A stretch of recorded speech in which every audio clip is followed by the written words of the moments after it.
I'm going to say the verses again. It's Mark 12:41 through 44 are the verses that we're looking at, and that's the entire story. If you write down those 4 verses and you put blank lines where you're identifying people and objects go. So remove your pronouns or remove the identifiers of different things and leave those blank, and then just put the rest around it.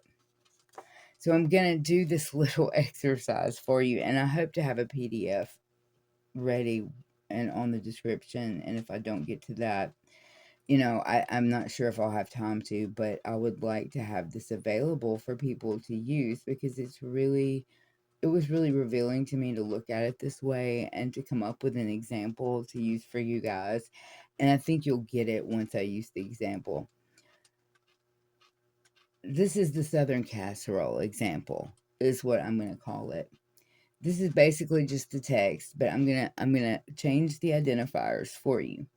Jesus sat down opposite the place where the offerings were put and watched the crowd putting their money into the temple treasury. So that's our context.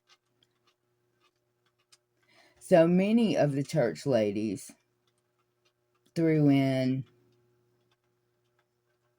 catered food, ordered pizza, brought really expensive dishes with seafood or meat dishes, or even desserts, that cost a ton of money. But there was one immigrant lady who was on food stamps who came in, and she just put in a bowl of fruit salad from some cans that she had, like a couple of things she had. And it was like, only she didn't really have any food stamps left, and it was worth only what was actually sitting in her pantry right then at that moment. It wasn't worth any dollars. Calling his disciples to him, Jesus said, I tell you the truth. This lady, this immigrant who's on food stamps, has put more into this meal tonight than all the others. She gave out of her pantry everything she had, but she gave out of her lack, her poverty. She put in the last can of something sweet she had, which could have been dessert for her kids the next night.